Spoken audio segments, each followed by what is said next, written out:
Y es que justamente le preguntábamos a Ricardo Márquez Blas por qué hay casos en donde sí se ha dado una disminución en los homicidios y otros tantos no. Él nos decía que es un conjunto de cosas que tienen que ver con la capacitación, con el presupuesto, con la voluntad, incluso la estrategia, la inteligencia que se implemente por parte de las autoridades. Y ahora vamos a platicar con Carla Insunza. Ella es analista, Carla, y yo sé que todos los días le das un seguimiento muy puntual. ¿Tú crees que sí ha sido un fracaso a lo largo de los últimos sexenios en materia de seguridad y no se ha sabido qué hacer con esto que está ocurriendo en nuestro país? ¿Qué nos dices? Te saludo con gusto.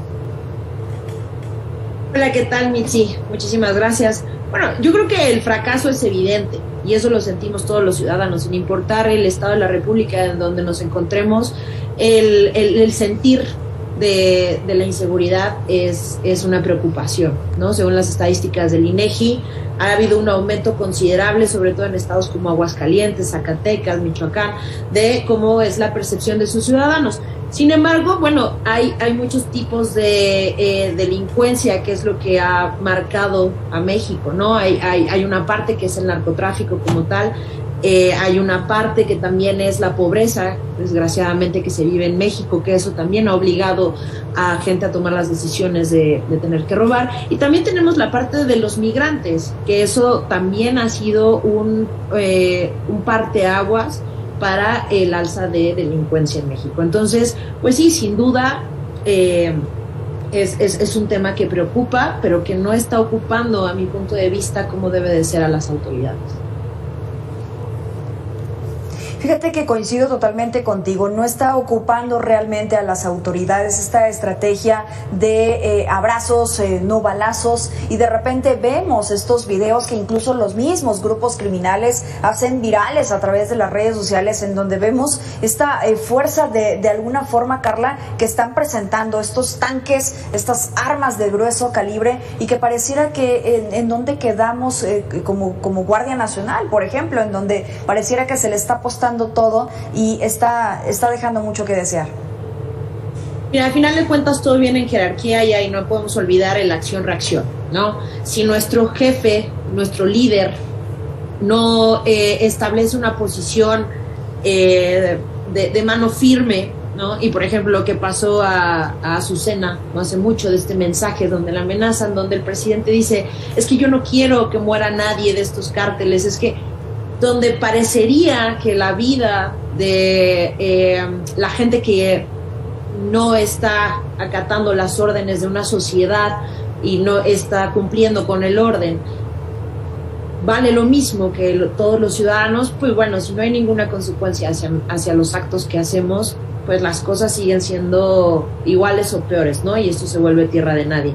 A final de cuentas, yo creo que lo más importante era que tuviéramos también una buena comunicación entre los gobiernos, porque también lo que podemos notar es que hay estados que han hecho otro tipo de logística, ¿no? Y otras iniciativas para poder guardar la seguridad. Tan es así que hay estados, por ejemplo, como Mérida, que sí se caracterizan por una seguridad mucho mejor que estados del norte, por ejemplo, ¿no? Entonces, yo creo que es una falta de comunicación, una falta de empoderamiento hacia las autoridades, porque eso también está pasando. Y, bueno, falta de liderazgo por parte de el Ejecutivo. ¿Y falta de capacitación? ¿Qué nos dices al respecto? Bueno, sin duda. Lo que decías era muy importante en cuanto al armamento que ya, por ejemplo, un cártel puede manejar. Hay muchas veces donde parecería, y perdón que lo diga de esta forma, pero hasta ridículo la parte del equipo que puede tener una policía aquí en México con lo que se enfrenta. Y bueno, evidentemente nuestra policía no tiene ni la capacitación intelectual, ¿no? De poder usar, por ejemplo, ya cuando vemos ciudades que ya son primer mundo, por ejemplo, asiáticas como Japón, por ejemplo, Osaka es una de las ciudades más seguras del mundo. Ellos ya inclusive usan la inteligencia artificial para su seguridad de una forma que parecería que yo te estuviera contando que es una película de ciencia ficción, y aquí ni siquiera tenemos capacitación física, ¿no? Desgraciadamente nuestros policías no se caracterizan por tener la corpulencia o el entrenamiento empezando desde lo más básico, que es el físico, para poder combatir o hacer mejor su trabajo. Entonces, es muy precario el sistema que tenemos a la hora de hablar de seguridad. Por supuesto. Y es que tú hablabas algo que es una de las claves, me parece, en cuanto a la seguridad se refiere, y es esta coordinación que debe de haber desde la federación con los estados y con los municipios, que se ha tenido en abandono y en un retiro de presupuesto considerable, cuando son estos elementos policíacos municipales, los de proximidad, los que tienen esta información de estas bandas, de estos grupos criminales muy locales, muy focalizados en las colonias y en los fraccionamientos. Platicábamos con Alexei Chévez, él es también experto en seguridad y fuerzas especiales, y nos hacía referencia exactamente a esto. Pareciera que todo se le está poniendo, toda la carne al asador se le está poniendo a la Guardia Nacional, a los elementos militares que no tienen esa misma capacitación ni esos estudios que se les está exigiendo a los policías con los exámenes de control y confianza. Por ejemplo, si te parece bien, escuchamos lo que nos dijo Alexei y regresamos. El problema de la inseguridad en México tiene mucho que ver con la incapacidad de las policías estatales para hacer frente al poder de fuego del crimen organizado. Simple y sencillamente el armamento y el equipamiento con el que dotamos a los policías, que además es adecuado en general y es mucho mayor que el que tienen otros países, es inferior al armamento que tienen el crimen organizado. Entonces, no hay policía en la República Mexicana que pueda enfrentar un comando de Jalisco Nueva Generación, por ejemplo. Y nos decía esto mismo, Carla, que a pesar de que sí están bien equipados los policías en México, no le llegan todavía a cómo están equipados los grupos criminales. Ya, solamente te voy a poner un ejemplo así de sencillo, lo que pasó con Harfush. O sea, pudieron romper con el blindaje de su camioneta, las armas que tenían eran muy profesionales. Y también aquí podríamos hablar un poco del mercado negro de armas, ¿no? Y ya el acceso que se puede tener a estas armas. También es un problema muy grande para la delincuencia, ¿no? Hoy por hoy ya no hablamos de un peligro únicamente de, ay, es que me robaron el celular, o asaltos, digamos, ahora sí que como pasaban antes, ¿no? Ahorita ya cualquier persona puede tener el acceso al arma en el mercado negro, inclusive hay algunas muy, muy baratas. Entonces ya los asaltos son mucho más agresivos y desafortunadamente en un porcentaje muy alto ya cualquier asalto que puede ser en la ventanilla de tu auto para querer quitarte la bolsa, el celular y lo que traigas puede acabar en el fallecimiento de la víctima. Entonces, sin duda, yo creo que ese es uno de los ejes que no han podido controlar el gobierno. Y ojo, no solamente culpo a la administración actual, creo que también hay que ser justos y decir que es un problema que venimos arrastrando ya de tiempo atrás. Así es. Así es un problema que no ha podido ser ni siquiera contenido por parte de las autoridades encargadas de esto, que se dicen ser expertos en la materia. Ahora, hablemos de corrupción, Carla, porque también se ha sabido, por ejemplo, cuando hablamos de la tecnología aplicada a la seguridad, estas cámaras de videovigilancia que son contratadas a algunas empresas que ni siquiera tenían un antecedente de verdad haber demostrado su eficacia, y que, bueno, pues esto también mete en un problema a los estados porque se destina recursos que no vemos pues que tengan que traducirse en buenos resultados en materia de seguridad. A final de cuentas, eso a la hora de las licitaciones es cuestión de cada gobierno que las haga de manera indicada para poder investigar a cada empresa y saber que el equipo y la estrategia que te van a brindar es la correcta, porque también recordemos que dependiendo si es C4 o C5 es el alcance que llegan a tener, si es municipal, si es estatal, o sea, y también tenemos la parte de las empresas privadas que acuden para la parte privada, ¿no? Que yo como persona voy y compro o adquiero un paquete para seguridad. Entonces, aquí lo más importante es saber usarlas. Hablando de corrupción, es muy común, desgraciadamente, que pues da la casualidad en muchas ocasiones donde cuando realmente se necesita una prueba de este tipo para poder saber qué pasó en el incidente que sea, llámese choque, asalto, abuso, lo que sea, pues las cámaras no están en los puntos estratégicos, las cámaras no funcionan, casualmente ese día estaban en mantenimiento. Yo creo que ese también es este círculo vicioso que se hace en México, donde podemos tener la infraestructura en algunas cosas, pero no están funcionando, ¿no? O sea, a final de cuentas, las estadísticas de los casos que se cierran sin haber tenido un culpable, sin haber podido tener un seguimiento correcto, es altísimo, ¿no? Realmente, ¿cuánta gente puede decir que gracias a una cámara del C5 pudieron recuperar lo que le hayan robado, o pudieron identificar al asaltante, o gracias a esas cámaras se pudo hacer algo diferente, ¿no? Creo que aquí ese es el problema eje, y es lo que pasa en muchas cosas en México. Tenemos parte del equipo, pero no está bien aplicado.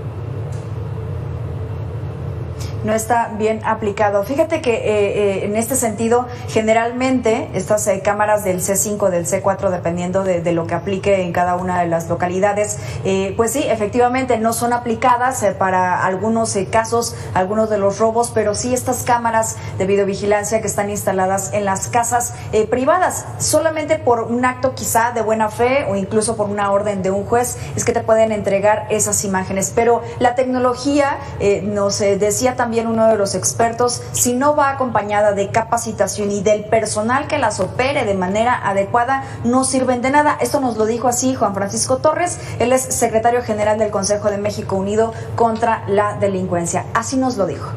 Lo que decíamos en un principio, Carla, abrazos y no balazos. El problema es que nos están llegando los balazos y no los abrazos, que muchas veces los necesitamos. Sí, mira, lo que él dice es fundamental. Mira, si hablamos, por ejemplo, de países, por ejemplo, hablando de Europa, en Europa no hay fronteras. Si tú estás en la Comunidad Europea, tú puedes ir de Francia a Bélgica sin ningún problema, no cruzas nada. Pero ellos ya tienen algunos sistemas, inclusive de escaneos biométricos, donde si en algún punto algo llegara a pasar y me están buscando a mí, por ejemplo, y yo quisiera huir, hay toda una comunicación y una inteligencia, ¿no?, por parte de la policía en diferentes grados, desde la Guardia Civil hasta lo más alto, dependiendo del caso que tenga, donde ni siquiera estás cruzando todavía la frontera, y gracias a esta inteligencia artificial se logra detener a las personas, ¿no? Por eso se ha vuelto, o son tan seguros, ¿no? También hablando de Asia, es lo mismo. O sea, la inteligencia artificial, a final de cuentas, ha venido a facilitar muchas cosas, y también hay que tomar en cuenta que ninguna inteligencia artificial va a ser mejor que el mismo ser humano. Nosotros la hemos creado, por eso nosotros somos los que la tenemos que saber llevar y la tenemos que controlar, y si nosotros no estamos capacitados para poder recibir eso, no importa el equipo que me digan que en México vamos a tener. Si seguimos con la falta de comunicación entre estados, la falta de comunicación entre inclusive sectores políticos, ¿no? Porque desgraciadamente parecería que hay muchas cosas en México que dependen del color político al que tú te refieras, cómo son las cosas, no va a servir de nada. O sea, esto es algo todavía muy primitivo para nosotros, en el aspecto en el que tendríamos que saber comunicarnos para poder aplicar todo esto. Porque déjame te digo que hay algunas cosas en las que tenemos muy buen equipo. O sea, realmente tampoco es como que el presupuesto haya sido nulo y no tengamos algunas herramientas que son extraordinarias, solo que no se han podido aplicar de manera correcta, o no se han querido más bien aplicar de manera correcta. Completamente de acuerdo, así es. Entonces, bueno, la conclusión en este sentido, en esta charla que hemos podido tener contigo, Carla, es que básicamente nos estamos quedando atrás. No hemos quizá volteado a ver a otros países donde sí está funcionando, incluso casos de éxito. Tú mencionabas en un principio Mérida. ¿Qué es lo que ha hecho bien Mérida para que se pudiera incluso llegar a aplicar en otras partes de nuestro país? Platicábamos con expertos y le preguntábamos qué ha pasado, por ejemplo, en Guanajuato. Ha sido un problema de presupuesto, y nos decían los mismos expertos, no ha sido un problema de presupuesto porque se ha destinado mucho para la capacitación, para el sueldo, para el armamento. Sin embargo, otros factores también lo están teniendo alta tasa de homicidios que se está presentando particularmente en Guanajuato, que nos preocupa, pues nos preocupa a todos. Claro, yo te digo, yo dejaría como conclusión, a toda acción tiene que haber una reacción. Singapur hace 40 años más o menos era uno de los lugares más inseguros del mundo. Hoy por hoy es una de las ciudades más seguras del mundo. Pero fueron tajantes, fueron constantes, tuvieron un proyecto y siguieron la línea.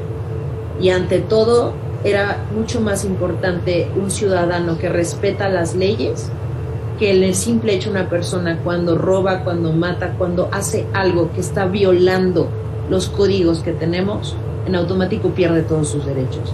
Entonces, así lo lograron, ¿no? Yo lo único que diría es eso, a toda acción tiene que haber una reacción y si nuestro líder no las pone, veo muy complicado que logremos tener un avance. Así es. Carla Insunza, muchas gracias por esos minutos con Mega Noticias. Esperemos volver a charlar contigo. Muchísimo gusto. Gracias, Mitzi, que estés muy bien. Gracias a ti. Hagamos una pausa y regresamos con más de Mega Noticias.